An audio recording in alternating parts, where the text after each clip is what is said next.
Well, good day everybody, and thanks for stopping by. The opening clip of the video kind of shows you the first thing we're going to do today. We're going to make a little alteration to the work table on my box store log splitter. That slick surface is driving me nuts. That's been one of my complaints about that thing since I've had it. It's been a really good splitter, but I hate that table. I'll do some explaining on that. Right now we'll get the table up to the shop, and we will get to doing those modifications.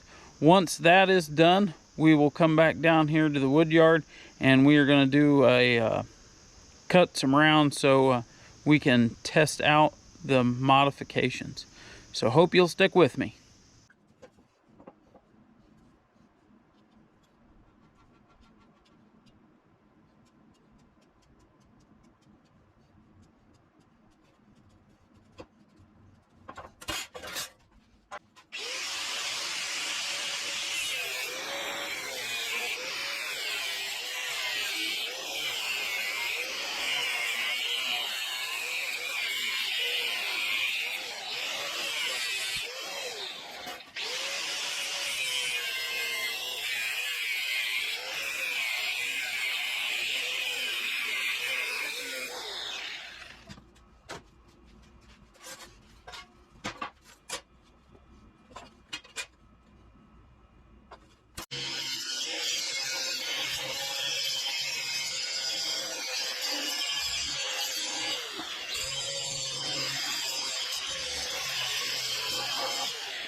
Well, folks, we are back down in the wood yard. You got to kind of see what I was doing for my modification. That expanded metal, that is a twisted expanded metal, so it's kind of raised up. Gives that tabletop some good texture.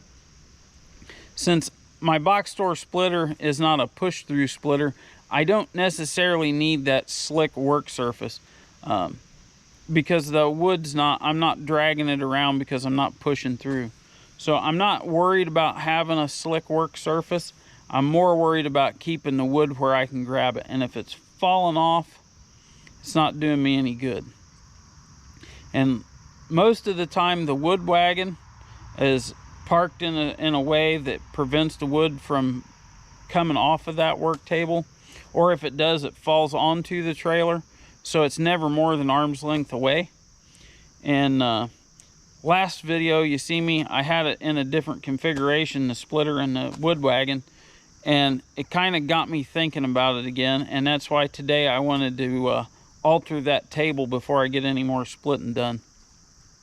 So the paint is drying on that, so while we're waiting for that to dry up, I'm gonna fire up my MS 311, and we are gonna cut some rounds out of the log pile. So it looks like we'll be cutting up some more cherry, because Lord knows we got plenty of cherry, and we got more to get out of the woods. So at some point I'm gonna have to quit dragging stuff up here, and I'm gonna have to finish cutting this log pile. There's stuff on the back of this log pile that's been here for probably 1.5 years at this point. So I need to start getting worked through this, which means we're gonna have to build some more racks too. But for now, we'll get the saw fired up and we will get some rounds cut, and I will be back with you shortly.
Well, we've got ourselves a stack of cherry rounds, so we've got some wood to test out our modified work table for the log splitter.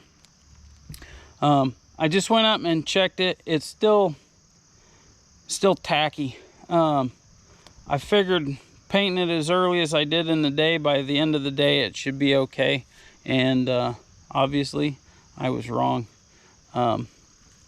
So I think what we'll do is we'll just do that in another video. That way I've got time for the paint to dry better.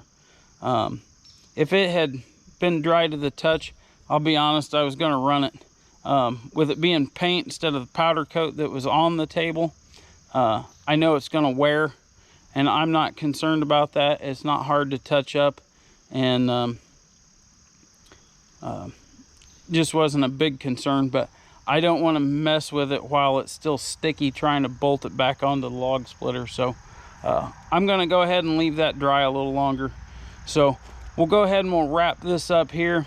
And I will, in the next video when we test it out, I'll kind of explain to you why I decided to do what I did using that expanded metal versus some other options that I've seen other folks do. And we'll kind of discuss that a little bit and explain my thought process behind deciding to do it that way. So, but for now, I appreciate y'all hanging out with me. Hope y'all have a good week, and I'll see you soon.